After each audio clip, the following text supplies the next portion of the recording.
and modern art sucks. Good evening. Today we will be ranking the fine arts. So grab your favorite beverage, I'm drinking a Negroni tonight, and follow along. So we're going to start off by immediately disqualifying the art of Progyny, because Progyny is just, without a doubt, the highest form of art. With it comes the act of love and all of the emotions with that. And on top of that, you are literally creating another human being. Every aspect that is beautiful about life and humanity is embodied in Progyny, so we are disqualifying it at the top spot. Video games. Now, video games, a lot of people do not consider them art. I certainly do. Video games are pretty much the only form of art where the enjoyer or consumer of it is an active participant. And with that gives video games the ability to create new types of storytelling, new types of enjoyment. But the main purpose of video games is for simple pleasure, to enjoy them. You look at the greatest video games of all time, they're games like Mario or Zelda, and the focus of those is just the gameplay. Is this fun to play? And no matter what type of story or art is enveloped in a game with its art style or its storytelling, at the end of the day, the metric for video games to be good is that simple joy, that fun. And even though there's nothing wrong with that, that's more of a sport than an art form. So I'd have to put it at the bottom here in C tier. Next up we have architecture. Now, a lot of people might not think about architecture all that much, but I would say architecture is one of the highest forms, if not the highest form of art, disqualifying Progyny. Because architecture at its core is humanity's attempt to try and recreate the magic of nature in its own way. Now, obviously, there's a lot of bad architecture, but when you go into something like a suburbia where all of the houses are cookie cutter and they look the same, it just hurts everyone around it.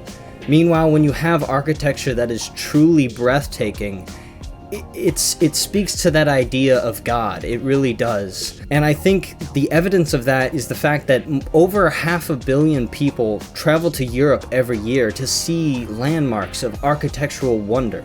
And with all of the hassle and financial burden that comes with traveling, for people to do that, I think that speaks for itself. It really is man's own attempt at creating something that is in the world of nature and nature's beauty, but trying to elevate that. So I would put it in S tier. Dancing.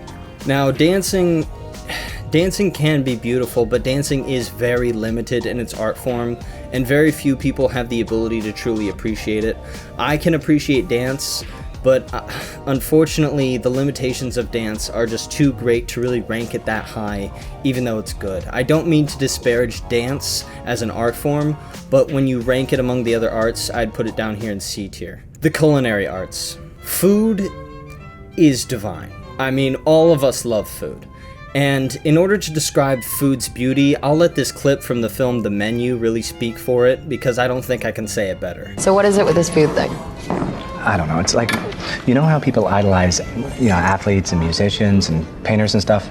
Mm-hmm. Yeah, those people are idiots. What they do, it doesn't matter. They play with inflatable balls and ukuleles and shit. Chefs, they play with the raw materials of life itself. And death itself.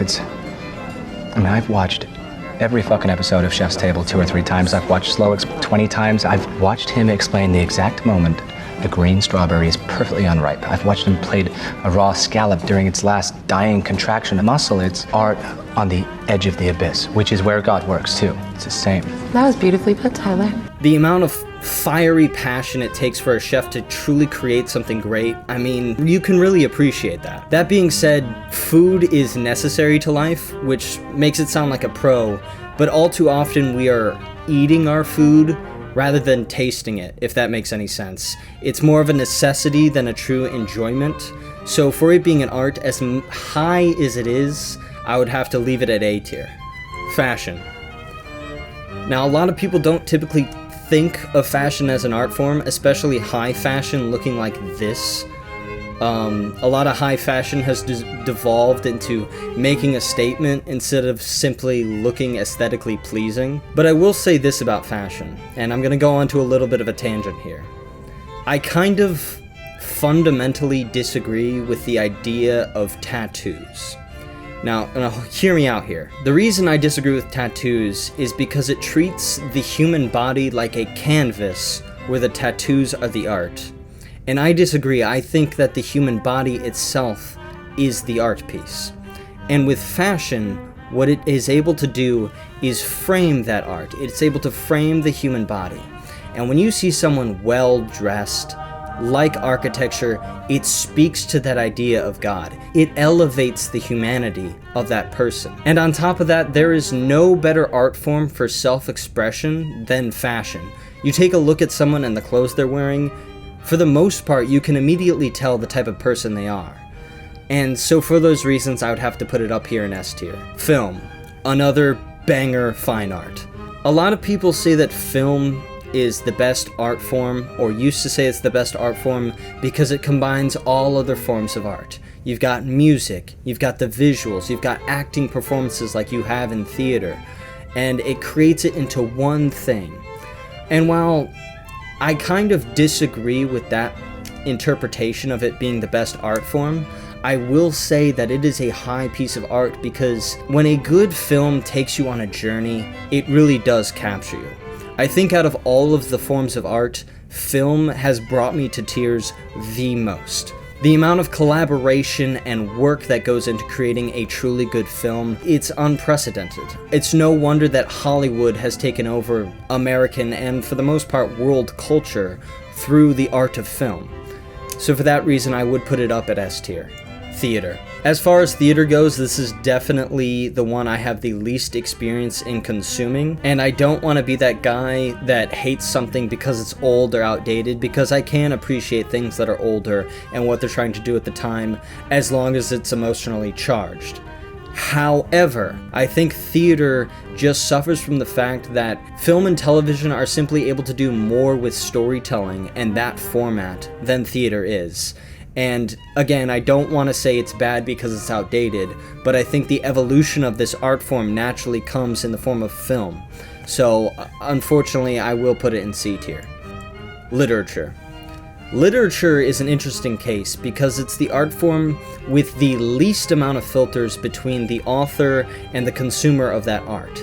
It's almost like a form of telepathy, where you are immediately transported into the mind of the author. There is no barriers. You know, with sound, there's certain limitations of your vocal cords when singing, or the instruments used to record the sounds. But with literature, there's none of that. And I think it's a really high form of art. I would put it in S tier, but the old adage is true. A picture is worth 1,000 words, so A tier. Music. You know, the beauty of music is that I think out of all of the art forms, it's the best at simply capturing meaning. Because what music is able to do, and its strength, is organize chaos. If you have art that's too chaotic, it's meaningless noise. If something's too orderly, likewise, it's boring. But music, when it's done right, is able to ride that line and simply capture you. But the thing that holds music back is that I think it's best enjoyed as a supplementary art form. And what I mean by this is music is often played in the background to enhance other moments. You go to a concert, you're there for the people, you're there for the dancing and the energy. It accentuates a moment in a film. It complements the ambiance of an atmosphere when you're in a restaurant. I think because it is supplementary, I don't think it can be S tier as much as it gives meaning to many people, and I know it gives a lot of meaning to lots of people, so A tier. Pictures and paintings. This one's tough because we call it simply art. We call it art because this is almost one of the most freeing art forms. I think it perfectly emboldens what art is supposed to be. It's simply someone's imagination, and they get to run wild with it on a blank page. There are no rules to art. That being said, I don't know if pictures and paintings really have the ability to capture your attention and deliver meaning at the same level as these other art pieces. And on top of that, it's given rise to modern art, and modern art sucks. It's just a tax write-off. And I know there are exceptions to this, but I feel like pictures and paintings are like music in the fact that they're supplementary. You know, you put them on your wall in the background. Obviously, there are museums, and we get to look in awe at these pieces of art. But I don't think they do it quite as well as architecture, and I don't think they stay in your mind nearly as long as these other art forms. I'm gonna put it in a high C. Last up, television. Now, some people might look at this and think that it's not really fair to separate television from film, but I think it absolutely is because of that serialization format. The big difference between film and television is television's ability to tell long format stories. Something like Breaking Bad, no other art form in terms of storytelling allows you to see a character's progression in quite the same way or in quite the same detail. That being said, I feel like for as young of an art form as television is, it's already past its golden age. And the reason I say that is because I think one of the strengths of film is the cultural aspect. People watching television together, and after that week is up, you get to come back to your favorite characters and discuss what is happening. Now, with streaming being as segmented as it is and shows coming out all at once, you don't have that cultural unification that I think television brings as one of its main strengths. You know, I think Game of Thrones was maybe the last big show where everyone was talking about it week by week. And obviously, I'm biased towards the show Breaking Bad, but I don't think it's as high of an art form as film, considering you have to stretch that budget out, even though it can tell those long format stories and really develop and change characters that same way. I think I'm going to put it in B tier. So thank you for watching my ranking of the fine arts. If you disagree with me, you're wrong because my opinion is objective fact. I'm going to put the link in the description below so you can make your own tier list of this if you really want to. But thank you for watching.